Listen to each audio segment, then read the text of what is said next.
All right, today I'm just going to take a quick look at a C# library called C# Functional Extensions. You can see it allows you to use a result class as the return type. It's kind of like an optional in Java. Anyway, I wanted to explore this really quickly, and I'm not sure what value you get out of this. So what I'm going to do is follow along with this, and let's just first read through it, and then I will try and implement what he's doing and show how you can just do it with regular exceptions, and maybe someone can explain to me what the difference is.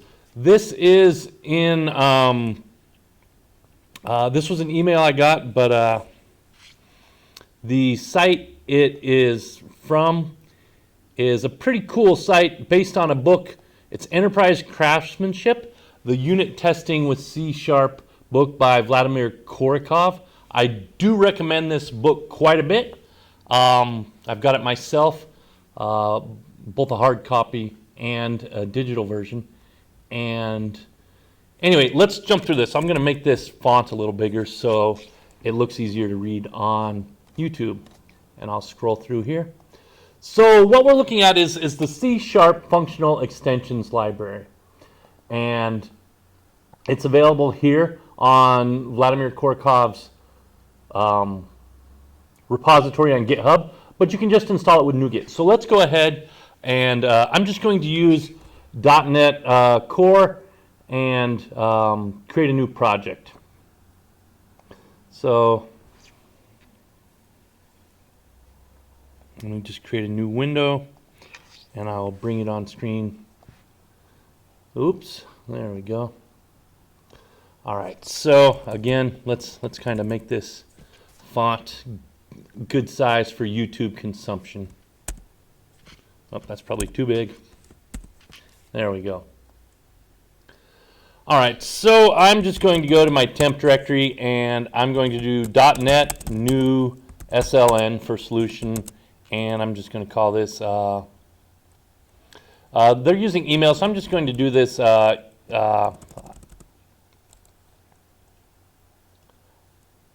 I need to come up with a decent project name. I'll just call this Functional Extensions. That took too much work. Anyway, there we go. So I create a new .NET solution, and then I want to go ahead and create a .NET new class library, class lib. And I'm just going to call this, he's using email, and I think he uses customers and some other examples. So I'm just going to call it account model.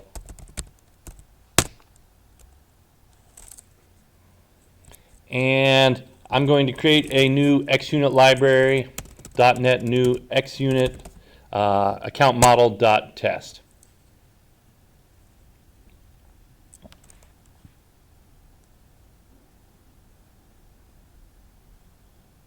Taking a little while to run. Oh, I know what. We need to move account model and account model test to my functional extensions solution. I'm probably going to screw this up. Anyway, so now I've got the directory in my solution. I've got a solution, and I've got the account model, which is a class library, and the account model test, and then I can do, I'm going to have to look up this. I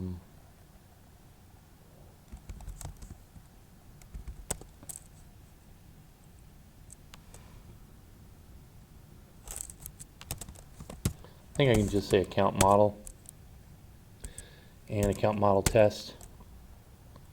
And then inside an account model test, I need to .NET add reference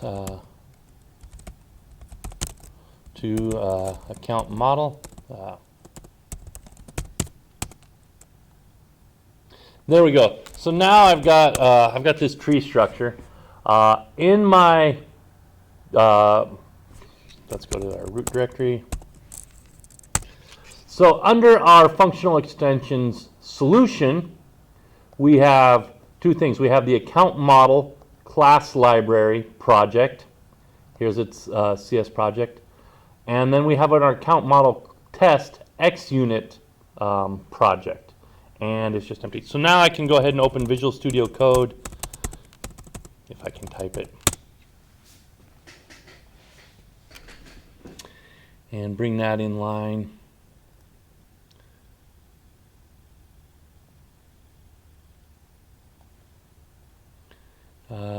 Yeah, I trust the author. Let's make it bigger. That might be too big. Okay.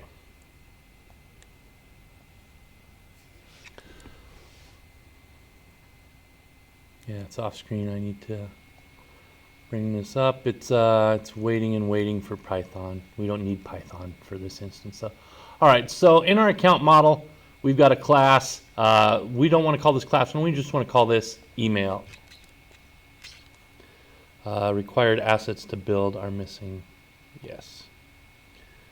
All right. So let's go ahead and try this again. We'll rename this class to email.cs. Inside our account model, rename our class to match our file name. And here's what we want to do is we want to have a address property in C#. And then what we want to do is we want to have instead of using our constructor, we're going to use this validator class. And let's take a look at the example here, right? So this email class, we want to have this static method called create, which does some validation, checks to see if the input address is null or if it's white space. It trims it, and then it checks to see if it's too long, and then it checks to see if it matches an email regular expression. So let's go ahead and add a method to that, right? So we got a public static, and let's just do this kind of in the simple way instead of the way that he's demonstrating. So I've got a public static email. We're going to return an instance of this email class, and it's called create, and it takes a string for the address. Let's just make this bigger for now.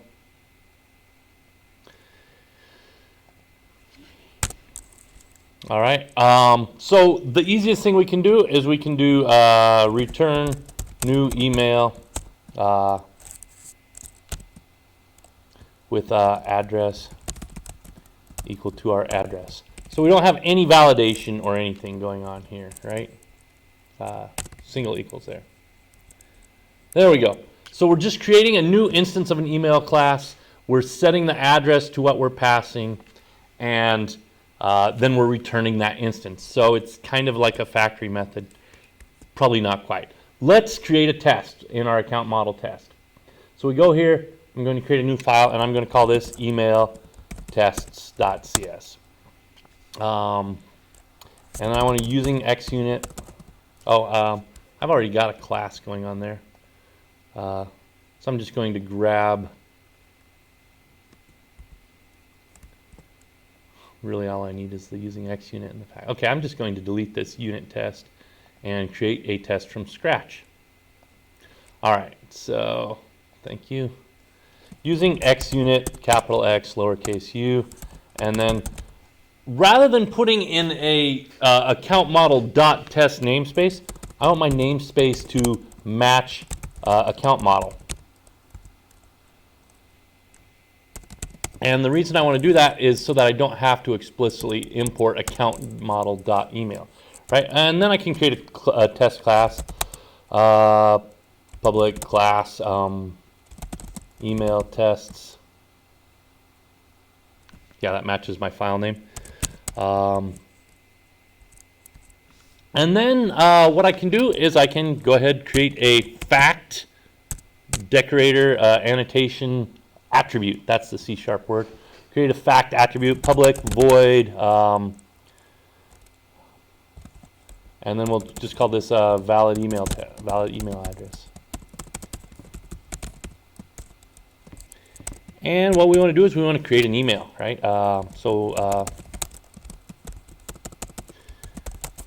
our email equals new, nope, not new email equals email. Let's be specific. Create valid email, because we're calling create, email.create.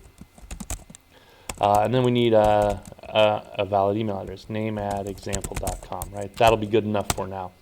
We're not going to get too detailed into the specifications for what a real email address is.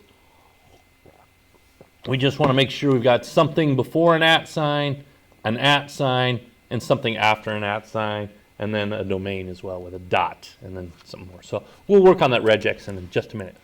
But we have no validation, so we should have a passing test. And then we should be able to say assert not null, I guess, is the first thing we want to assert, that our email is not null. And then we want to also assert that assert equal I guess we do our expected value first, right? Name@example.com. And then our email dot address, right? So all we're saying is that when we call email.create, that it returns an email object, it's not null, and that the address property is getting set. That's a good start. So we'll go ahead and check this email test. Let's put a semicolon on the end so it compiles. And we'll just run this test and see what I did wrong.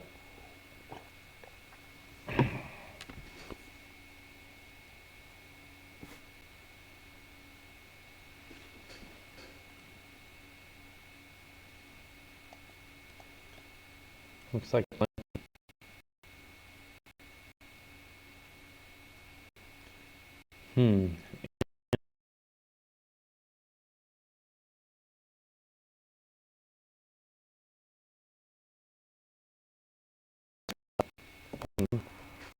OBS.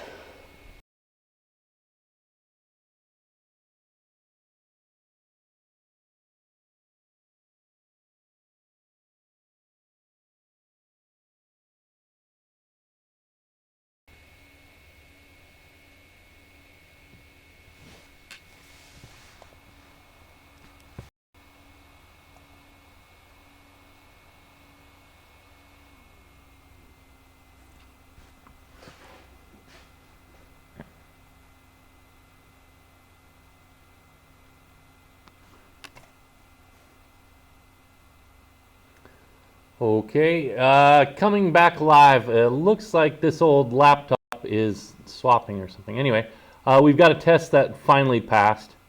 It took like a minute there on the computer. I don't know if OBS is going to run into some issues. Anyway, I noticed that my screen capture is not capturing my full screen.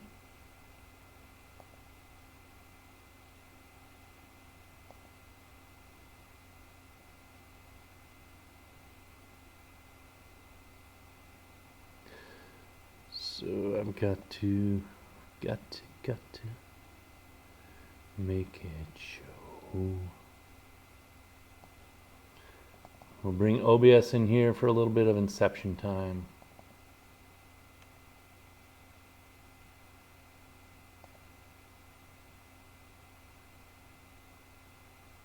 What's my display size?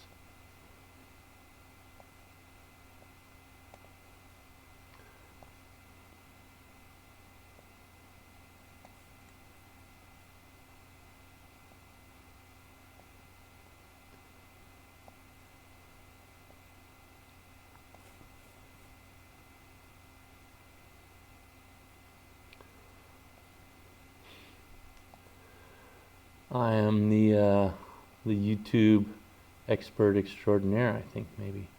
All right. I think OBS is good now. We'll move that back off screen.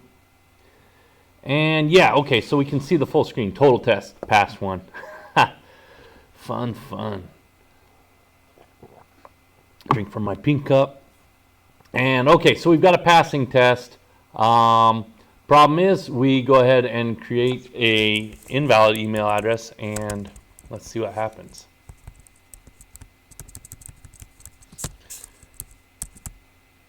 Test create invalid email address, and we'll remove the name part. And in this case, we want to assert that it throws, and we need an exception, right?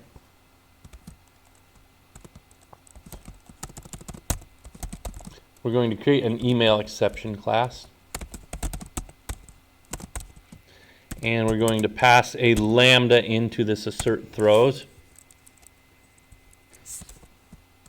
All right.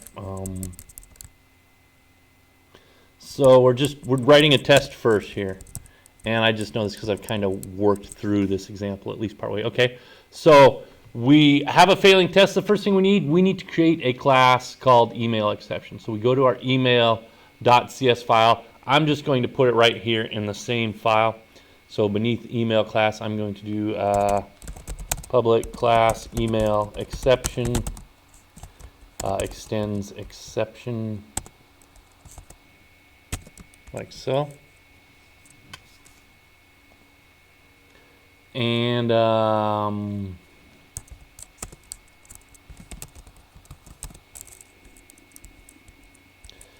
then what we should do is we should see when it tries to create an invalid email address, that it throws an exception. We run the test, and it should fail, right? It should. It's not going to throw anything. Our email class doesn't throw any exceptions.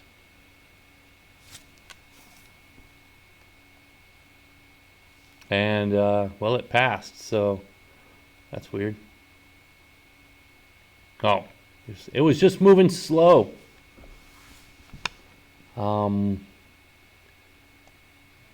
Okay, so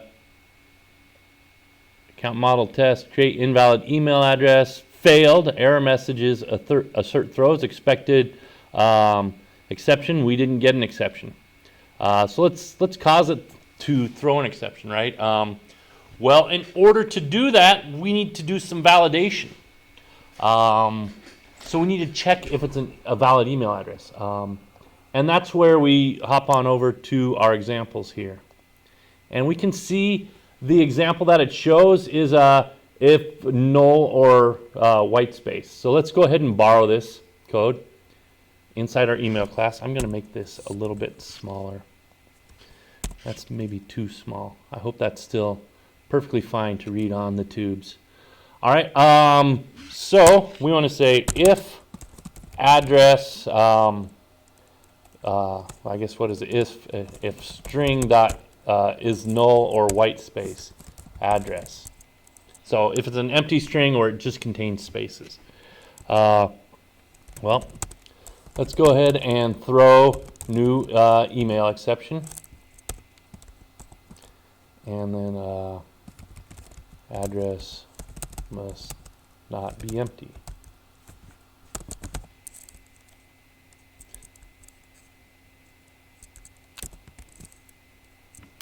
And let's see, throw new email exception does not contain a constructor that takes one argument. Oh, I know this. I have to implement methods on the email exception. So I need some constructors. Email exception extends base, or wait, like this. All right.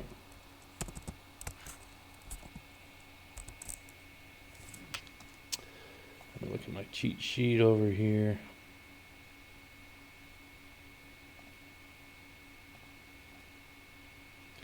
Oh, no, you don't need to extend base on the empty one.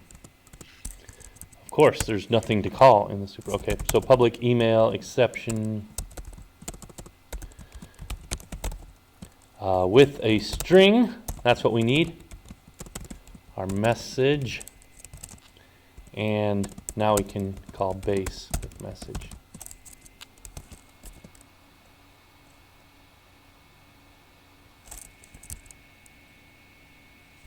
Oh, I got 0 argument, constructor, happy. Okay, everything's happy. I don't know if it's Linux, VS Code, or this old machine, probably a combination. But and then there's one other constructor. If we look at exception, it has exception with an optional string message, and inner exception that it can take. And then it has this other constructor that I don't know what it does. So we will just implement this third one, email exception with a string for the message. No, thank you for correcting that. And an exception inner. And we'll call base message, comma, inner, exception. And we don't need to implement anything in that method. So we're good. We've got an email exception, this one here, that we're calling base exception message. We're just creating this so we've got a little bit of typing that we can, a bit of type checking that we can do. A little bit of typing to give us a little bit of type checking. Very strange that I have to implement all of these constructors separately.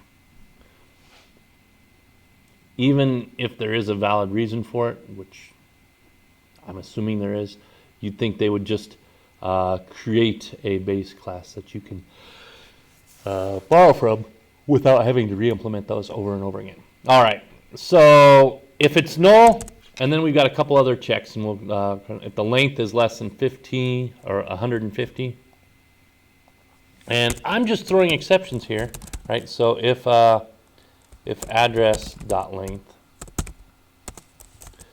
is greater than 150, we're going to throw another exception on the Barbie. Throw another email exception on the Barbie, mate. That's not an Australian accent. Address is too long.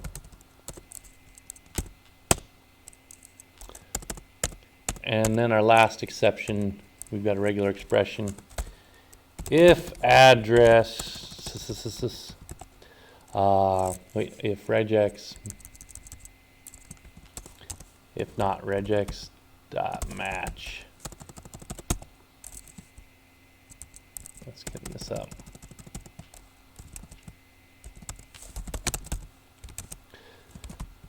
New email exception. Invalid email address format. Just creating our error messages. Okay, so now we regex dot. I know what we need. Using system.text.regular expressions.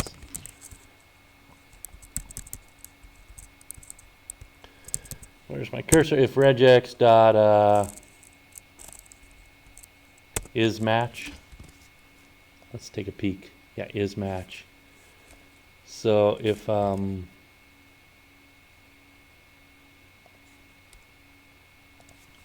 we want to, so we're going to create a regular expression. It starts with, that's the caret symbol, and then this one block, dot star, so anything, really we need letters and numbers, at dot star, dot star, something like that. And I'm creating a slightly better expression than they have here. So right, we want name at whatever.com and the dot. We might need to escape that. Okay, if so, then that's our first. Here, let's make this.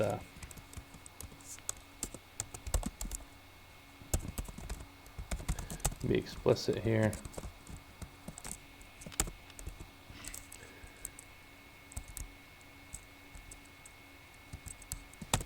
Maybe we don't need that. All right. So if email reject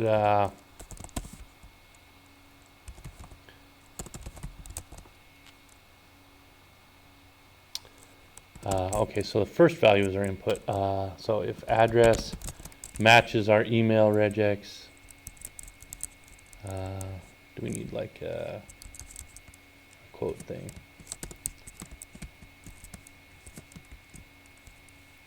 Well, we need to define it. There, okay, now we're happy. I still think we need a backslash there.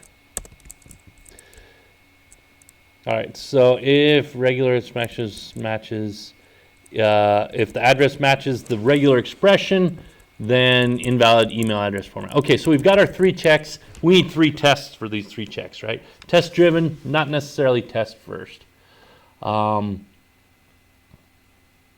Okay, so we've got our invalid email address. We're going to do that, and what we want to do then is we also want to assert that assert equal, and then let's see, expected is first. Was it invalid email address? Did we have format on the end here? Yep, invalid email address format. So we're expecting that our exception message, assert throws, takes our lambda expression, which actually tries to exercise our code, and then assert throws, make sure number 1 that it throws an exception, and then number 2 returns that exception if it is thrown. If that exception is not thrown, test failed. If it is thrown, it returns that exception, and we can inspect it for the message here. All right, let's go ahead and run this create invalid email test. Or let's run this invalid email test that we've created. This monstrosity that we've created. All right, 1 pass failed. Okay, no exception was thrown. Excellent. I also like to double check. So we're throwing in a valid email address, and we're expecting this to fail now because it should be an invalid email address. To see if we got a regular expression right and if our logic around throwing exceptions works correctly.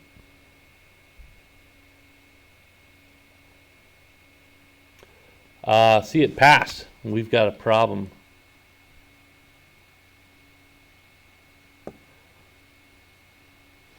This should not have thrown an exception. Let's see if our create valid email address throws an exception now.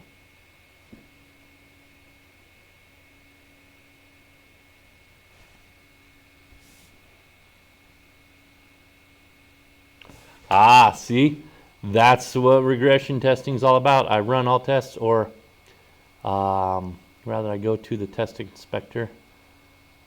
I do not want them here or there. I do not want my Python tests anywhere. I want my C# tests.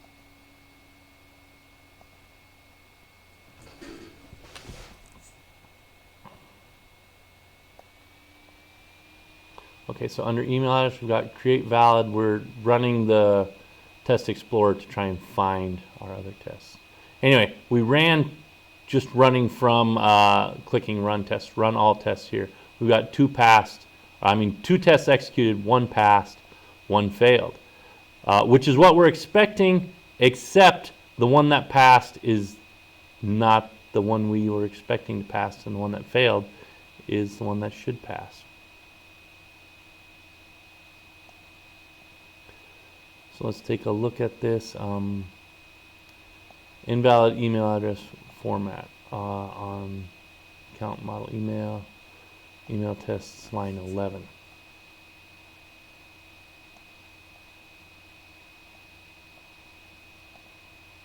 So line 11, that's our first test. This throws an exception. So we've got some logic issue in here. Okay, so we're not getting address must not be empty or address is too long. We are getting invalid email address format in our output. This is still thinking about whether it wants to find our tests. All right, so our regex is wrong. Let's remove our backslash and try that again. Go back to email tests. We're just going to run our valid test because that's the one that's failing. I mean, the other one is passing and we don't want it to pass, so technically it's failing too. I don't want to see the debug console.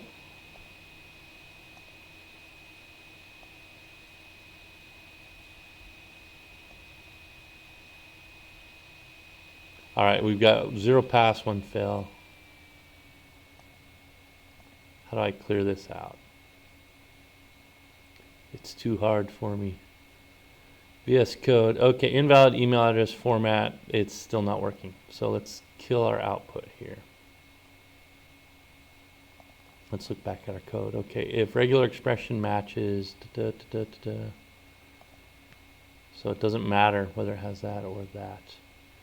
Do we need a backslash on this @ sign?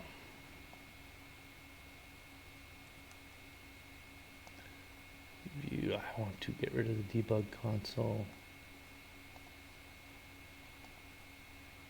That at least give me a wider screen view.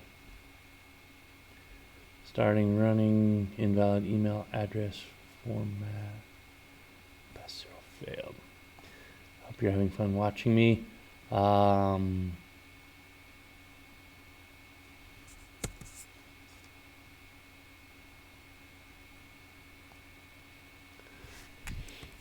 right, here we're saying as long as it contains 0 or more characters. I guess we want 1 or more characters.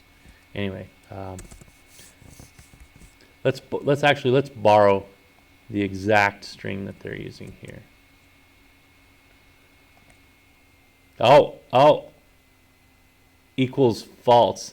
That's what I'm missing. All right. So I'm going to go ahead and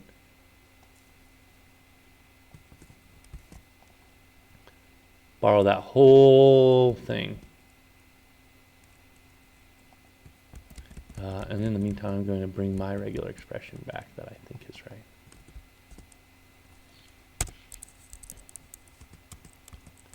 All right. This is address, not email. In my version.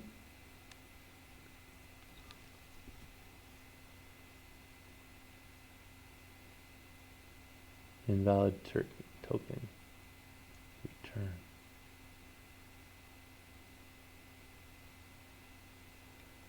I've got some kind of chim-cham going. Variable is assigned, but it's never used. We'll just hold on to that. We're missing a bracket up here. I never said I was good at cut and paste. Or pretty much anything else. So let's run all tests.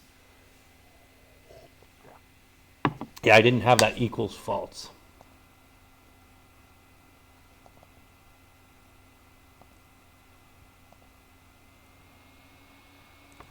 Starting to run our tests. Okay, I've got 1 passed, 1 failed, and our failure is on create invalid is failing. Oh, good. So our good test, our valid email test is passing, and our invalid email test is not passing because it should be throwing an exception, and we do have a valid email address. So I'm going to put like a % or something in there.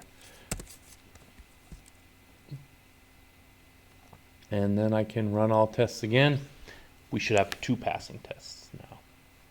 I give it a 75% chance of working.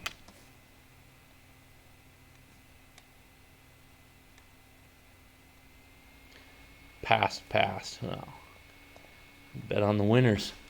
Okay, so we've got 2 passing tests. We've got those checks, and then we've got the other checks. We can. I'm going to substitute my email regex, which is so much more complicated, or slightly more complicated. Let's see. Does he escape the dot? He doesn't escape the dot.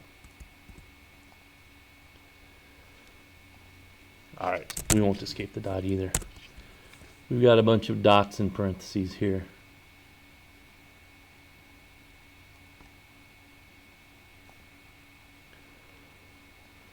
We'll run that one more time, and we will ignore the output while we write another test for null and another test for empty. Okay.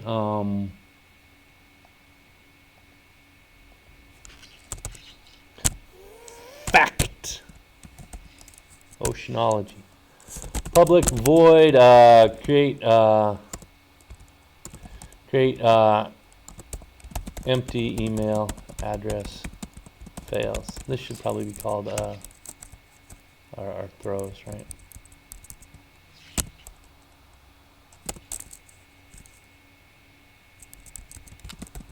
Can't create. There we go. Can't create. Because it doesn't fail. It's not a failing test. It does fail to create. All right, and then we went var exception equals assert throws. What type of assertion? An email. Or what type of exception? An email exception. All right, we create a lambda. This is a lambda with an. This is essentially saying, give me a function with no arguments, and then in this function with no arguments, here's the body of our nameless function or our lambda. And in this body, we're going to execute some code that should throw an exception, equals email.create, and then we're going to try and create a empty email address. And we'll throw a semicolon on there. And then what we want to do is we want to assert that that we're good, what does it say? Can't create empty email address.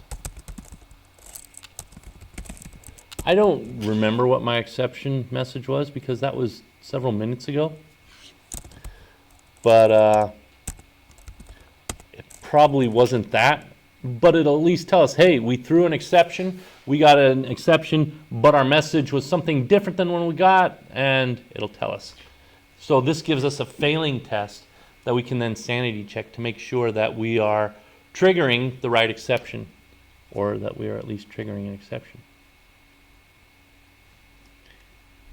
I don't like that I have to scroll down here to see my error. Okay, 0 errors, 1 passed, 1 failed. Total test 1, passed 0, failed 1. I don't like this. Okay, so we're good. Account model email test can't create email address. We'll pretend that said empty. Outcome failed, error message, assert equals failure. So it did throw our exception, but it failed on the check of our exception. Says, okay, address must not be empty is the actual value. That's what we want our error message to say. And it looks like we're going to pause here again while the computer chokes. It's frozen up. And I don't know if OBS is frozen or if just Visual Studio Code is frozen, or if my whole Linux laptop is frozen. My hands are frozen. It's kind of cold out here. Drink from the pink cup. I'm going to go start the fire. Make sure that the fire is running. Maybe throw a little fan on the fire so that it blows some warm air my way.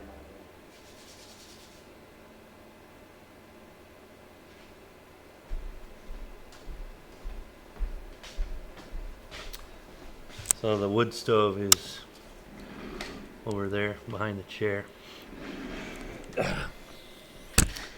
All right, do I have control of my computer back again? I do not.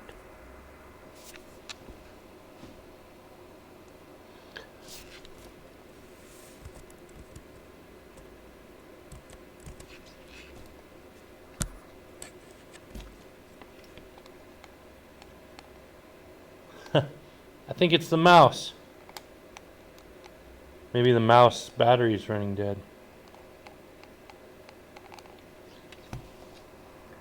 All right. So I guess the computer wasn't frozen. It was the mouse glitch. Pebcac. Between H and D, the problem exists between keyboard and chair is Pebcac. What's the acronym for problem exists between hand and table? Between mouse and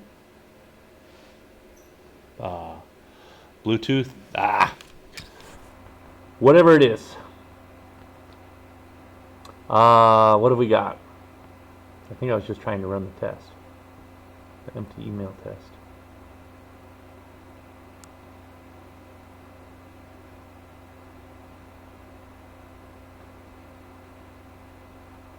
Alright, so it's running, and you can see over here, it's like generating some output, but I can't see it until I scroll down. Okay, so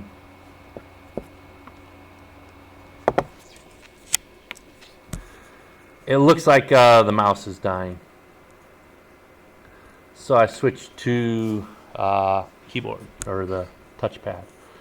And expected can't create empty email address, and actual is address must not be empty. So that's the actual error message we want. And you can see I am no good with this touchpad, which is why I use the mouse.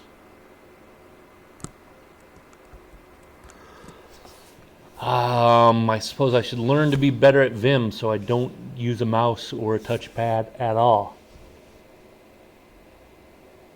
Alright, so address must not be empty. We can run our test. Oops, I can't use the mouse. Let's run all tests to make sure I didn't break anything else.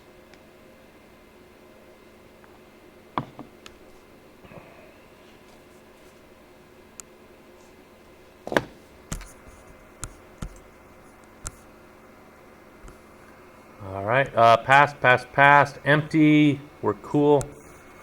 And last check I'm going to do on this one is I'm going to create not empty. So I'm creating an email address. It's an invalid email address, but it's not empty. I can then run this test. I see some motion on the sidebar. Shows I've got some output coming up. Alright, so expected address must not be empty. Actual is invalid email address format, which is what I'm expecting. So we're good. Run that test one more time, but ignore it while I'm writing another test. Fact. Public void, can't create email. Too long, we'll stop. And in this case, we need an address that is really long.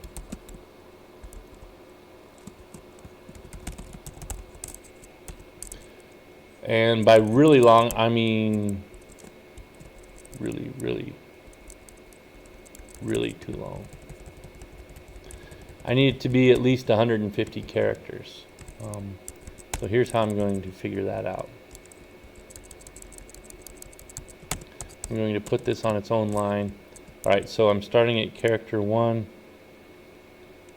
and column 138 minus 137, so I need like I need a little bit more. Okay, so we're at exactly 150. Minus 1.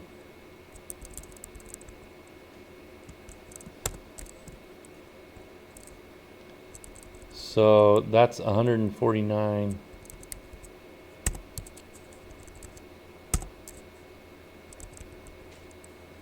That's 151.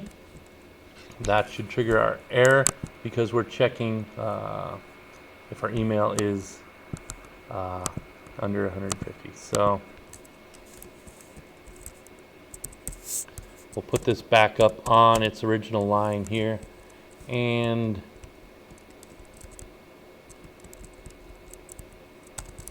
can't see my cursor because Visual Studio Code wants to highlight everything. So we're going to do the same thing we did before. Var ex equals assert throws. What type of throw is it doing? It's throwing an email exception. Not an example. We're passing in a lambda expression, which our lambda expression tries to exercise email create.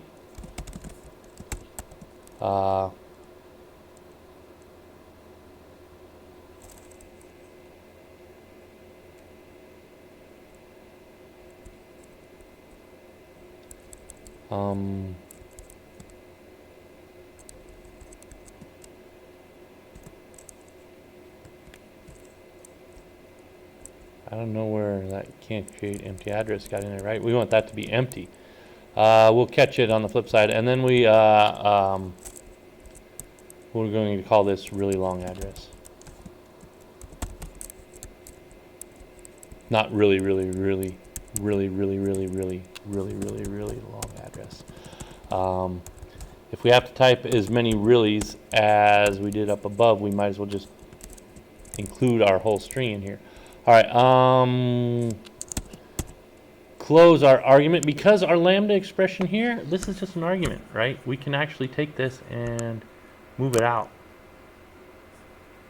So we're going to take our whole lambda expression and we're going to call it var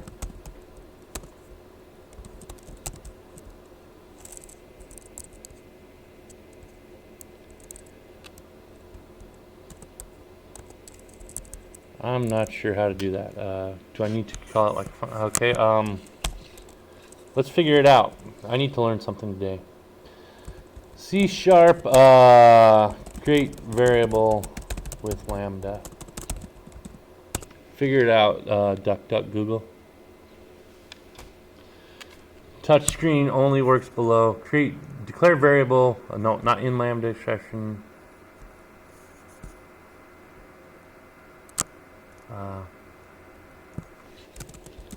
Variable lambda expression. Storing a lambda expression in a variable. It's not a touchscreen. This is a touchscreen down here, but not up there. All right, return fluently configure. Oh my goodness. Yeah, it's a func. My var equals C. So I think I like that. That looks right, right?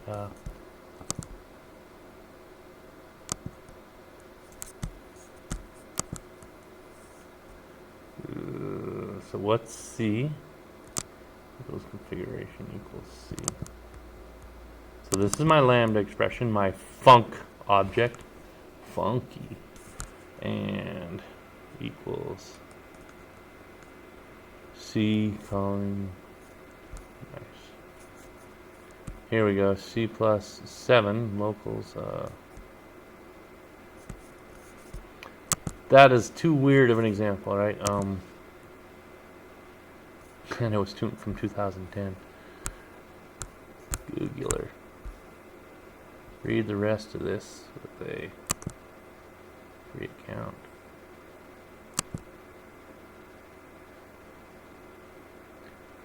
Spooky.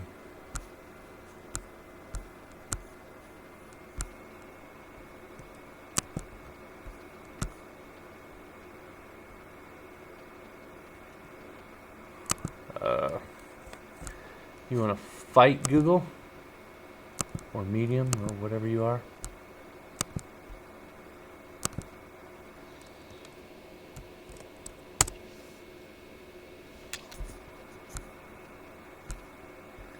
All right, and that's why we don't use Medium, kids. All right, equals num.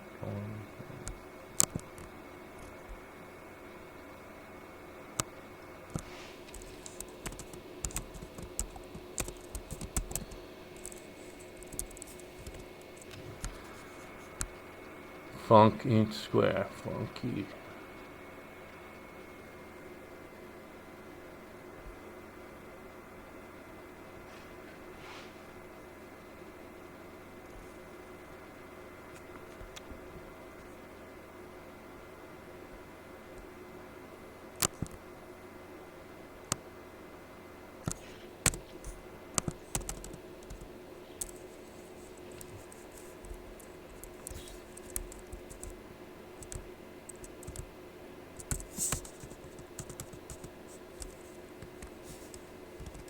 Yeah, that doesn't make sense to me.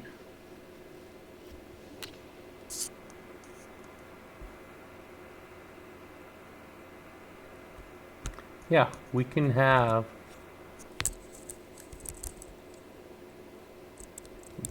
whatever we want. I'm doing something stupid here. I don't know what it is. I don't know what I'm doing that's stupid. Maybe I can't do it as a...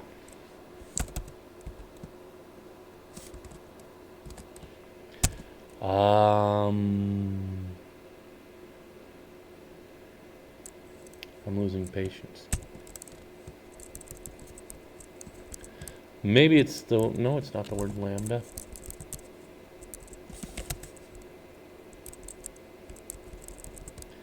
Alright. Looks like I'm not going to learn something today, kids. I already knew I was stupid. But you can create a variable, right? Let's take a look at that. And alright, I'm bound and determined to learn how stupid I am. X unit assert throws.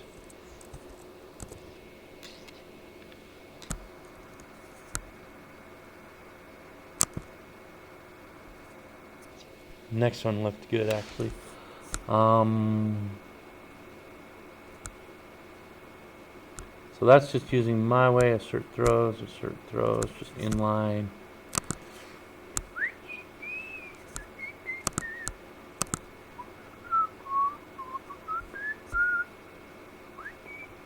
Here we go. Nope. That's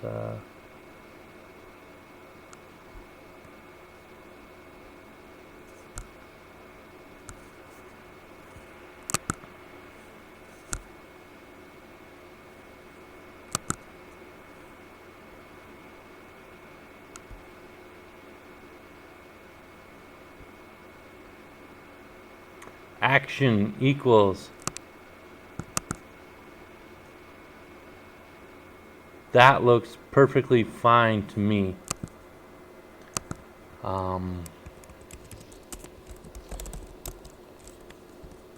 Action equals.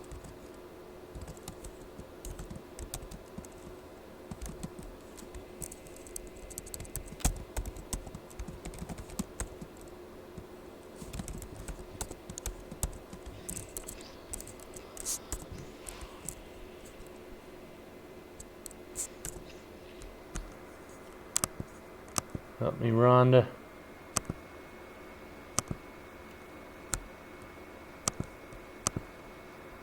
No. I spend all my life fighting the default using system, and then I want it every once in a while. So action equals, but I should be able to say var, right? I must have been typing something crazy.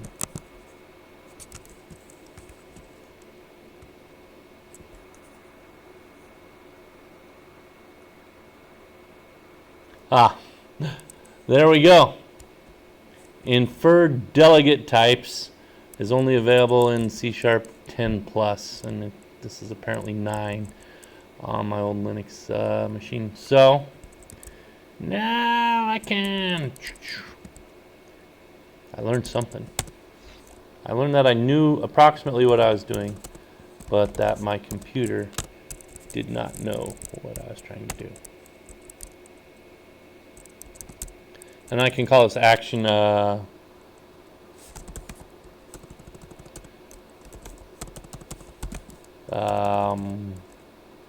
see, it really doesn't even make sense to create it as a variable. Action try to create email. If you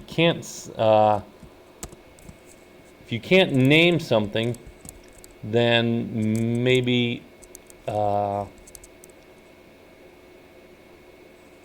oh, we don't need that there.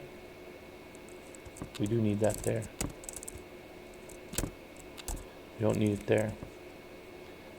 Eureka! Alright, so I've got a really, really long email address. I create an action that tries to create an email with a really, really long really long email address. And so I'm getting a little silly here. I try to create email with a really, really long email address, and it should throw an exception.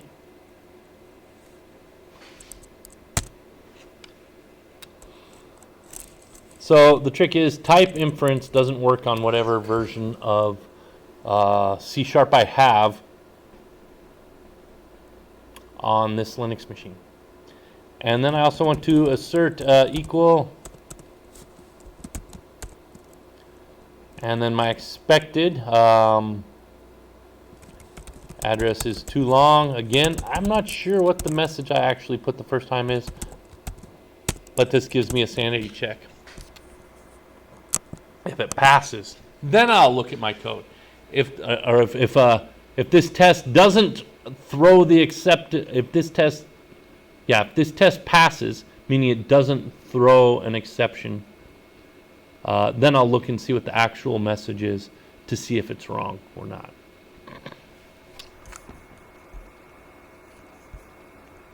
All right, actual no exception was thrown. Can't create email address. Okay, so I'm starting on on column 38. If you look there on the very bottom of the screen, line 41, column 38 or 39, 38 spaces 1, 2, 3. No, I'm going to do this and then I'll bust out my iPhone calculator. So 38. Maybe it's not long enough. 38. 187 minus 38.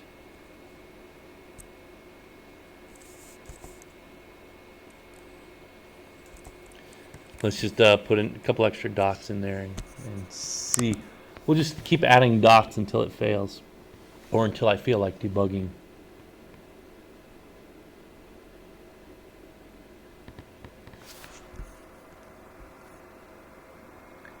It's running. It passed. Okay. So if I remove one dot here, run my test. Now it may pass or it may fail. But if I remove one more dot, it should fail because it's not throwing an exception. I'm just trying to figure out the length. I should have just wrote really with a lot of L's. Really long email. Okay. All right, so we need 3 dots, right?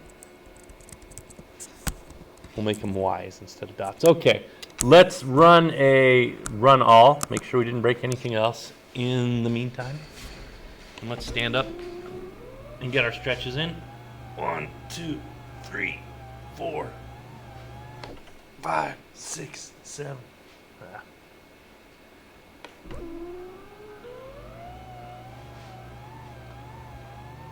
I do need a stretch.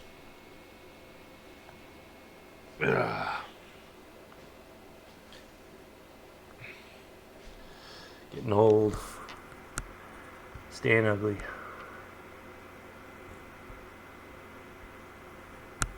Alright, we got 1 passed, 1 failed. No, let's passed. 4 passed, 1 failed.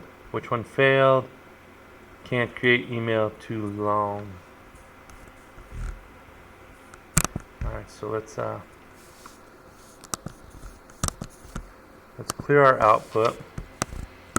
Let's add an extra Y or something in here. A really long email address.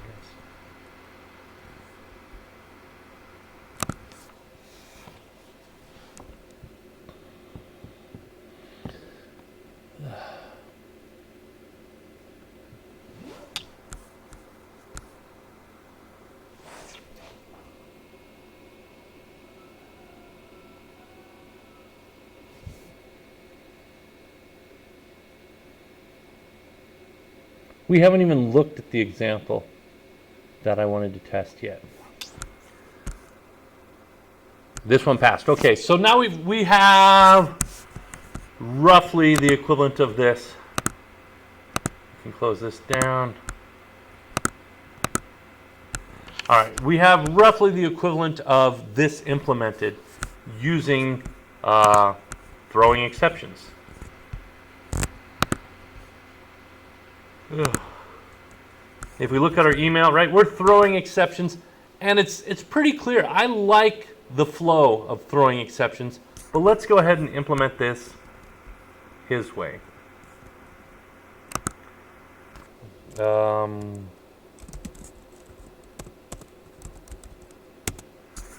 And this time we'll be a bit quicker, right?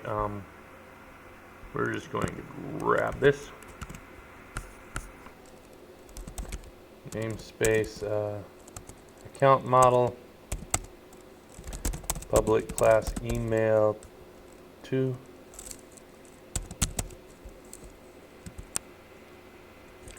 indent.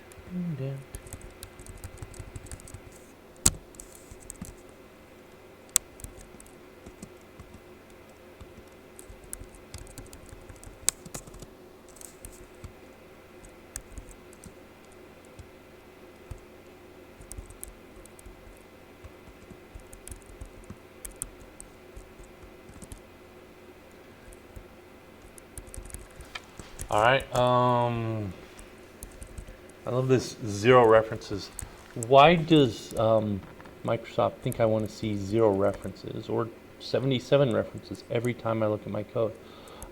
So public static result. Okay, so our errors are quite simply that we haven't included the project. So I'm going to hop back over to my console, and I'm going to go to my account model, and I'm going to do .NET add reference and C#, what is it called? Functional extensions. We'll look at the code here.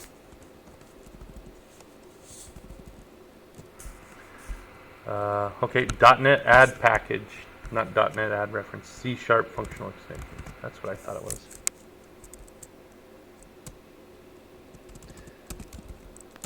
So add the NuGet package, C#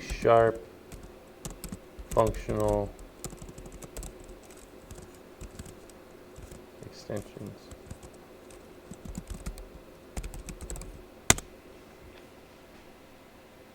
And I think I will need to add that to my tests as well.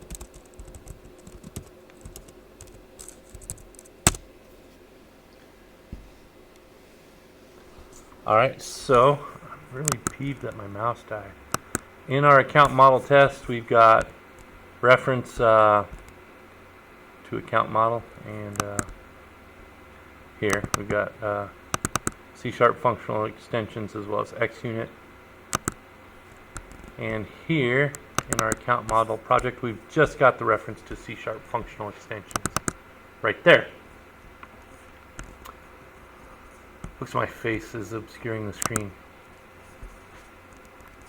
All right, and then we can hop up here and say using C# functional.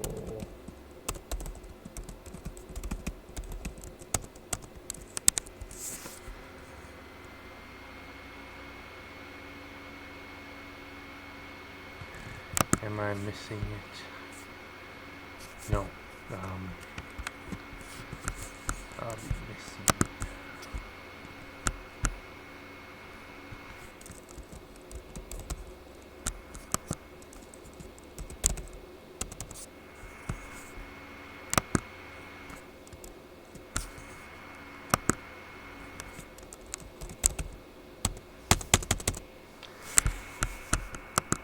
There's no help for those of us using, for those of us beginners, unnecessary using directive.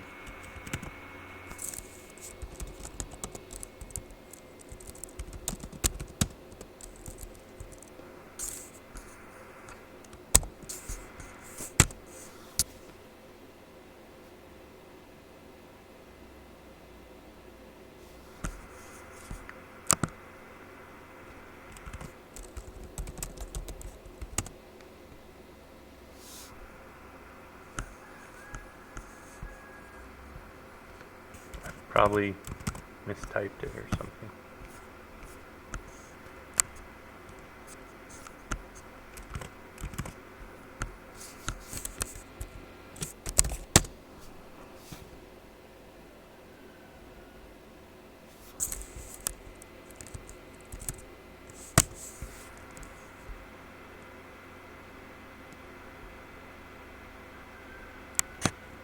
Alright, so I'm going to grab that there.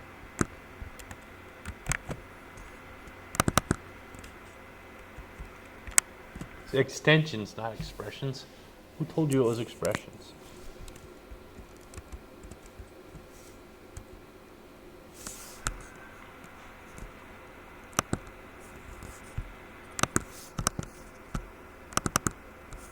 It still doesn't like it.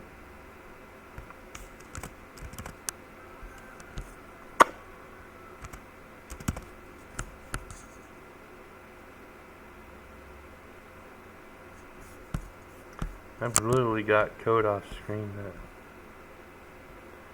does this.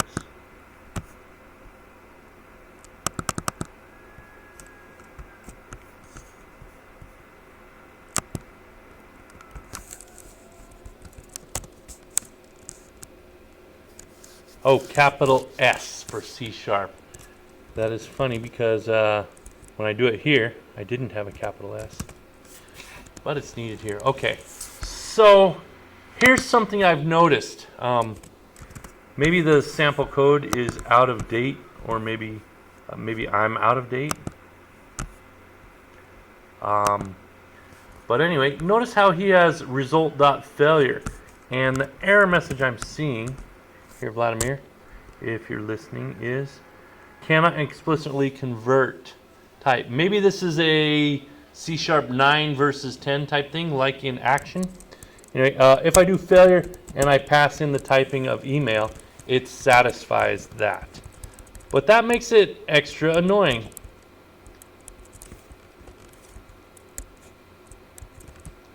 And then I need to import regex, or using system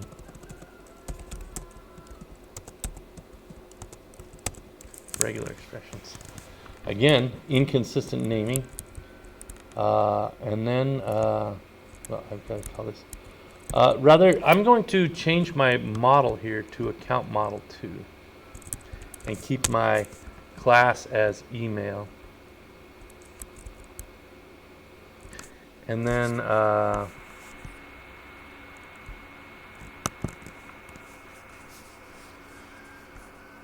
maybe that's not going to work because I literally just don't want to type email.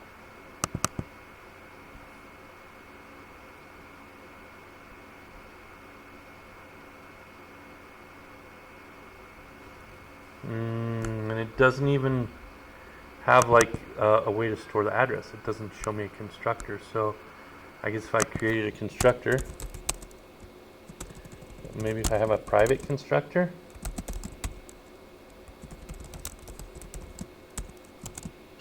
That's quite a lot of redundancy.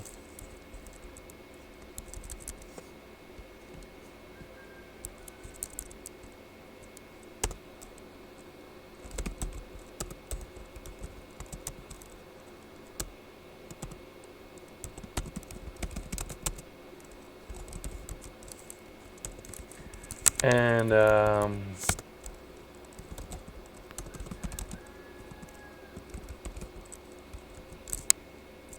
private string address.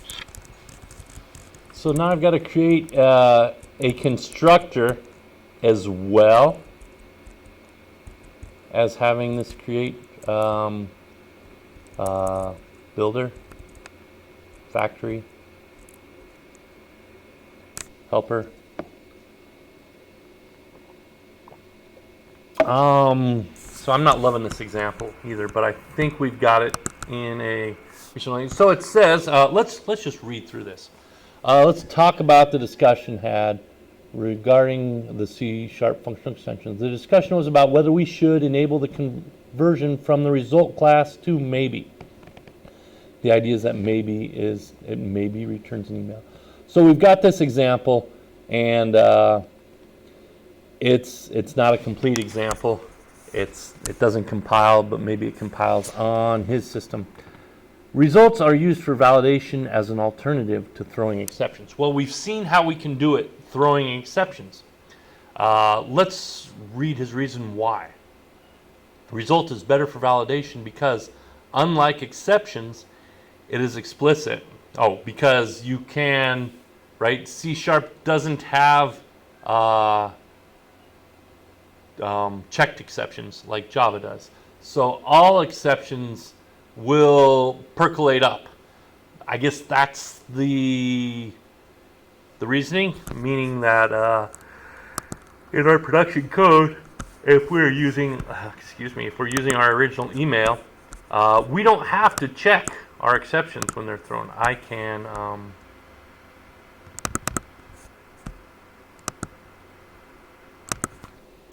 can write code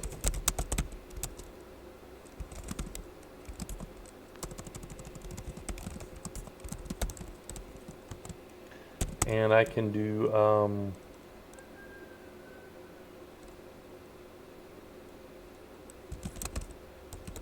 email equals email.create, and I can pass in an empty string, and there's no type checking. I mean, there's no exception checking right here. My compiler is not helping me out, whereas in Java I would have to say throws email exception, right? If this were Java. So it's really kind of just a limitation of the convenience of C#. Or I would have to, thinking in Python, I would have to be explicit about this.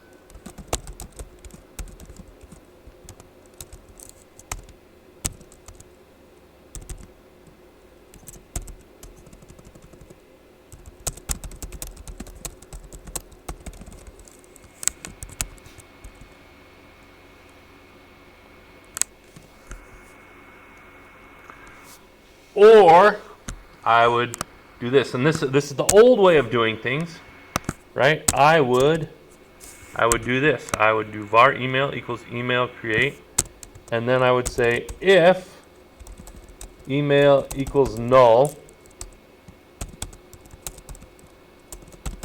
handle email not created.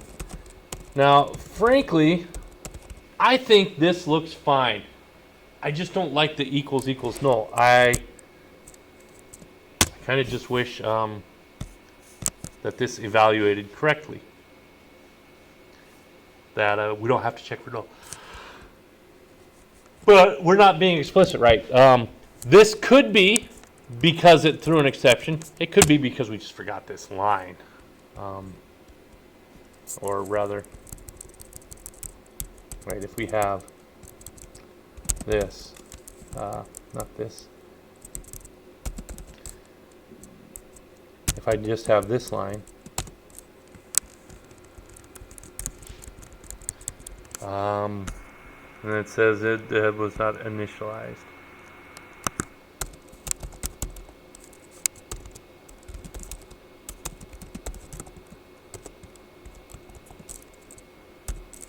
Right?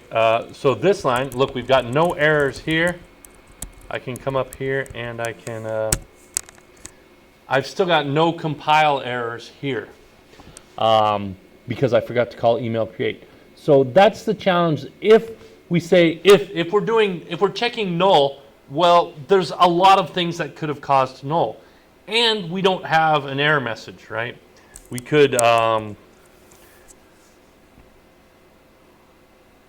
be checking using our try catch block like we did back a little bit ago. But I have to know, as a developer, I have to know that email.create might throw an exception. More specifically, that it might throw an email exception. Even more specifically, that there are 3 different reasons that it throws an email exception: empty, too long, or invalid format. So that's a challenge here, that I can do that. And the other way I can do this is using the result. So let's look at what our test will look like using result. All right, so we're going to do email 2 tests right here. And I'm just going to create email 2 tests. And now I can do using xunit and then I'll do namespace, right? And I did account model 2, so that we don't have to put email 2, right? This probably isn't the best way, but void email 2 tests, right? Yeah. Public class. And then fact. Public void. Create valid. Yeah.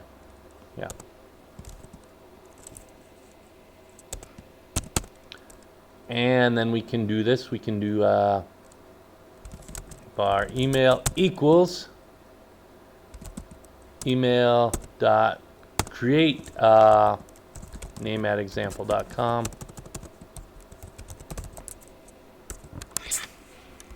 But let's look at our code here. Here's an example he's showing. So we're registering an account. We're calling email.create, and it does not return an email object, right? This is like an optional, or a maybe in the case. It returns a result, and the result has an error.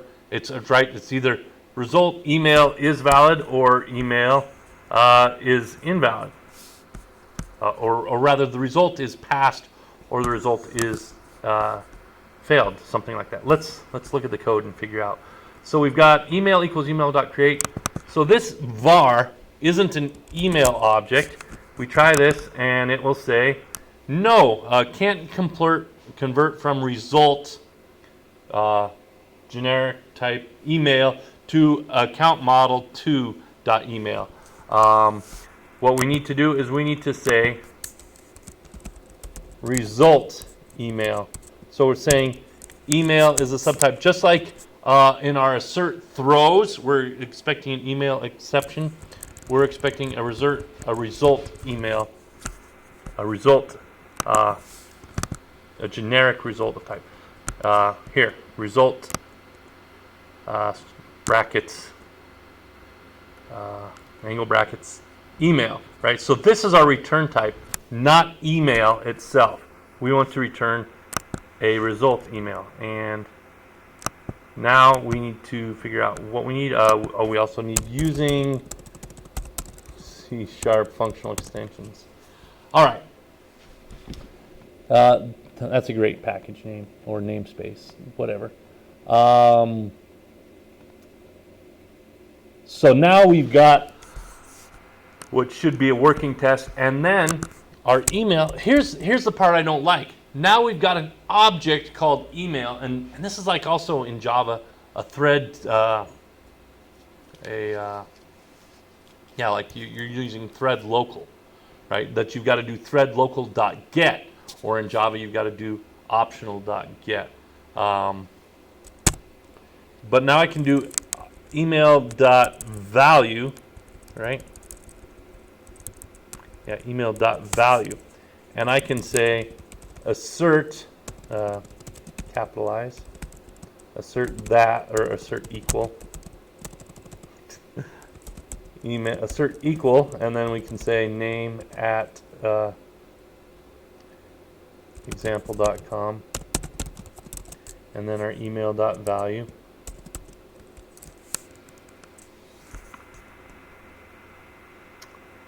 Because email.value is the email type, is our actual class. So value is like optional.get, right?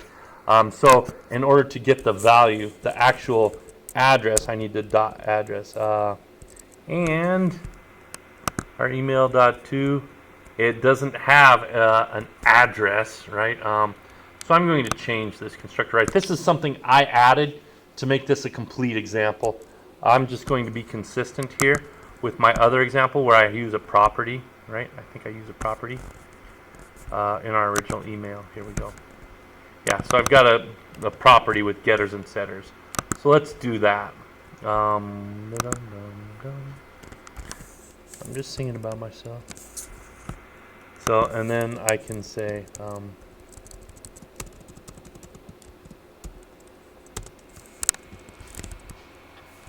So I don't really need a constructor. To follow the example code where it says new email and it passes an email, I do need the constructor. But the way I'm doing it in my original, right, I'm just calling the property, right, in email tests, or wait, no, in email, right, I'm returning a new email and then I'm setting that property. So I'm doing it differently there, just with the setting of the property instead of calling the constructor. Because why are we calling the create class if the create class, or why are we calling the static create factory method? It's not really a factory method, but we're calling this static method that behaves like a factory method. And then it just ends up calling the constructor with the same argument. Anyway,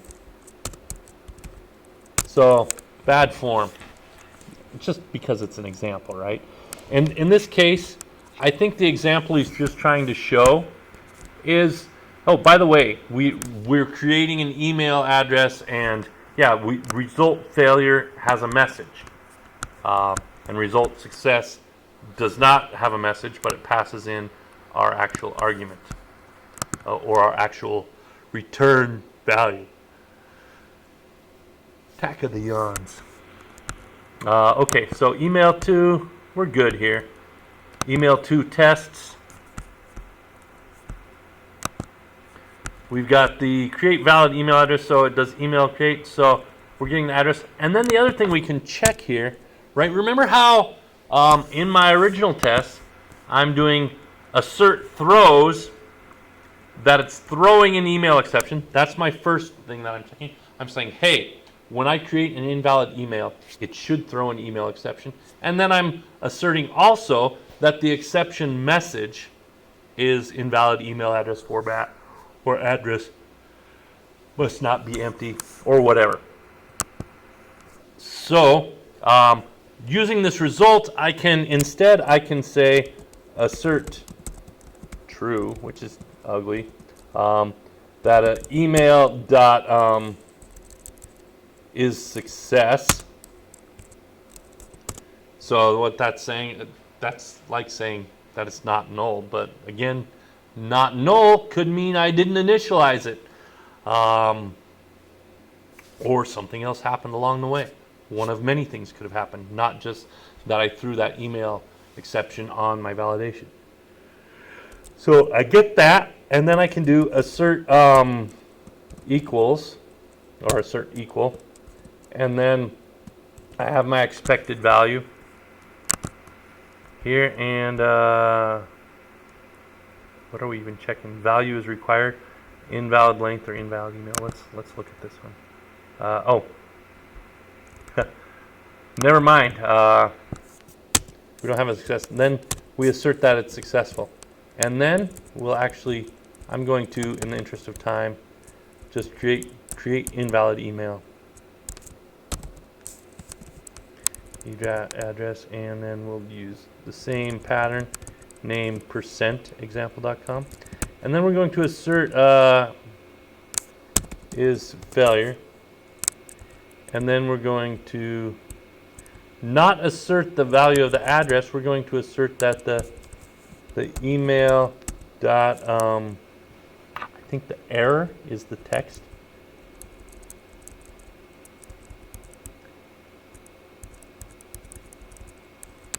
We'll find out.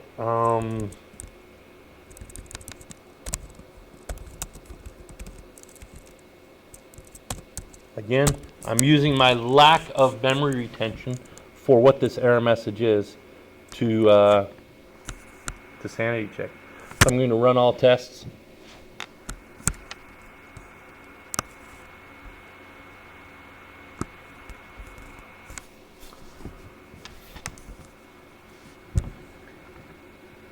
One passed, 0 failed. That's not good. Oh. One passed, 1 failed. That's better. Okay, so we can see here, invalid address was expected. What we actually got was invalid email. I was close. The other one, create valid email, passed. So we're good there. Right, let's go ahead and close our terminal. So create valid email. We're both asserting that is success on the result object. That property is true. And then we're getting the actual email object with email.value. I don't love .value. I prefer .get or .instance or .object, or I don't know. .value is kind of vague, especially we're not returning a value. We're returning a entity, but it could be something other than an entity. And then we've got the right. So if I did email instance, or even Java style optionals for email get.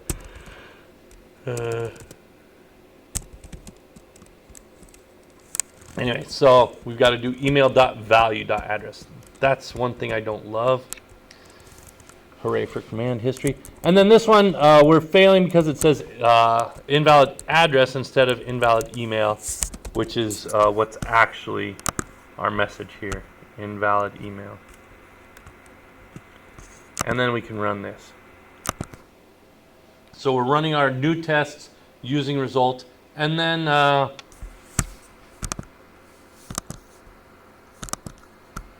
scroll down.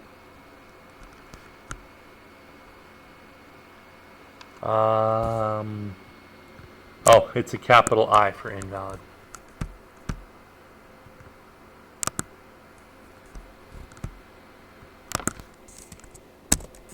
And we're going to ignore that for now. We're going to assume that passes. We're going to hop over here and look at our code. All right, so here's result, and the consumption of the result looks like this, right? So we do result bracket email equals email create. And then if email is failure, that's what we're doing in our test. Instead we're saying assert true, email is failure. And then return bad request. It's giving an example that's webby. And then we're creating a student with the email address, I guess. You can see email.value getting the instance of the object that is wrapped in our result.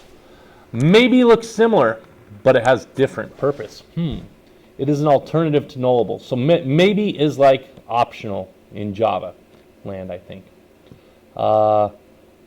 Alternative to a nullable reference type. It helps you explicitly represent a no value situation as opposed to a null, right? You might have an account with an email address that is empty instead of a null email address that's returned from an error. So we explicitly are saying that it's a no value situation versus an empty, as opposed to having just an empty string. All right. Here we're explicitly telling the client this method may not find student for the given ID. Okay, I don't care about your example.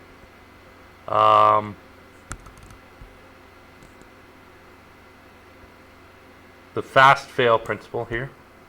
You shouldn't assume the value is there when it's not. Both email.value and student.value throw if no value. Showing that result and maybe both throw if there's no value. Conversion between result and maybe. Can we convert? Essentially, they look quite similar. There's an additional error in the result. Remember, we checked the text of that error in our test over here. Just like I was able to assert the message from the exception, I'm able to assert the error text that it's invalid email. Remember, it's not invalid address and it's not a lowercase invalid. I'm actually asserting on the message here. All right. Get a good look at my teeth when I yawn. Such an implicit conversion is a bad idea. Here's the learning part, I think. The conversion leads to a loss of information. The error that caused the failure is lost, right? Whether it's invalid or it's too long or whatever.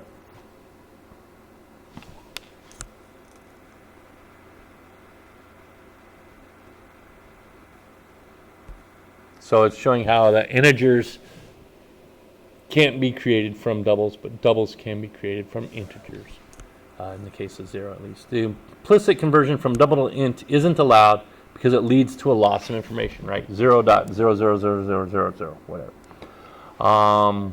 Should be able to handle that. Conversion from double int to int must be an explicit choice to say, yeah, cast a double to an int and lose decimal precision.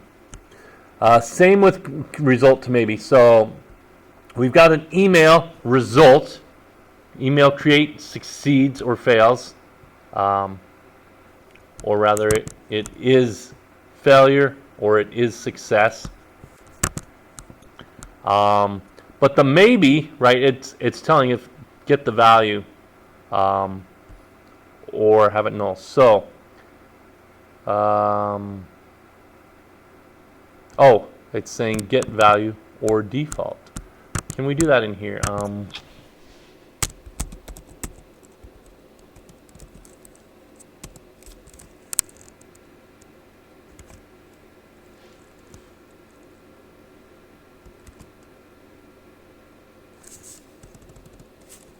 So we've got a result here, right, our email, and it's actually better named here, right, that it's result. If result is failure, then we can do result error. But what we can do also, at least I think that's what he's showing us, is result dot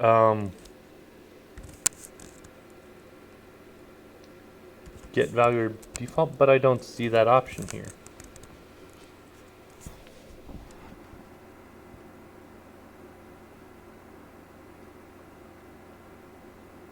But it's showing that I want to get the value or the default, which is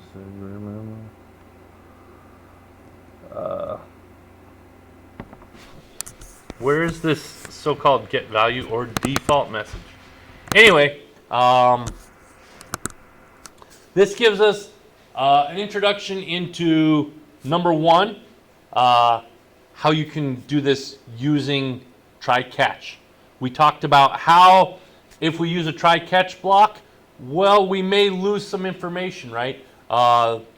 We may not, because in C# you do not have to explicitly catch exceptions, so we may not catch that exception. It may bubble up to the surface where we're just catching some generic exception, and we can expect the message inspect the message of that, but it's a little too late. We're out of our lower level context, and we can't do things like set a default value.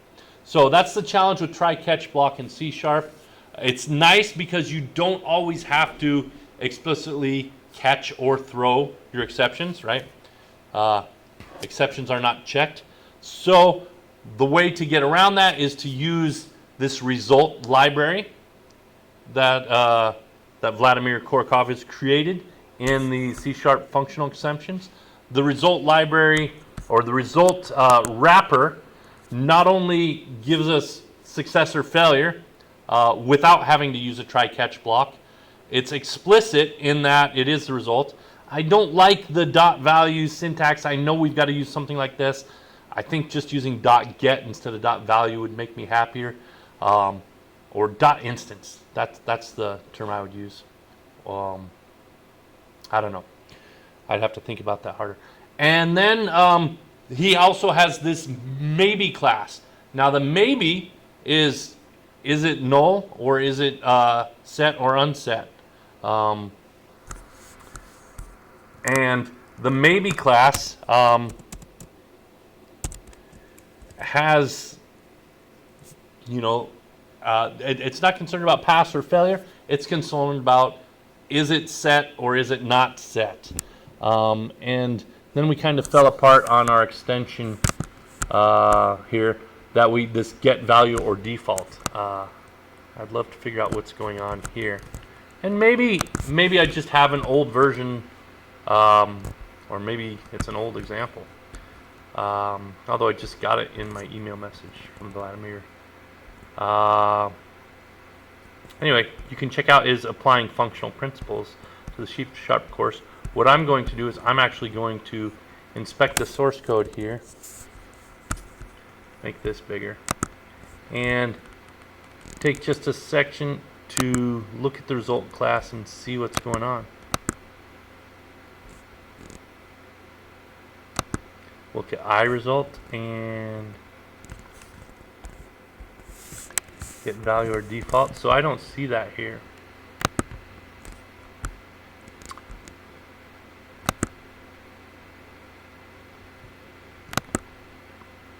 All right, I could be missing something, but there were also a couple of shortcuts implied or mistakes in the example code in this message. So anyway, unit testing principles and functional examples. Definitely some great value. Check out that Unit Testing with C# book if you want to expand your skills with unit testing in C#. Talk to you later.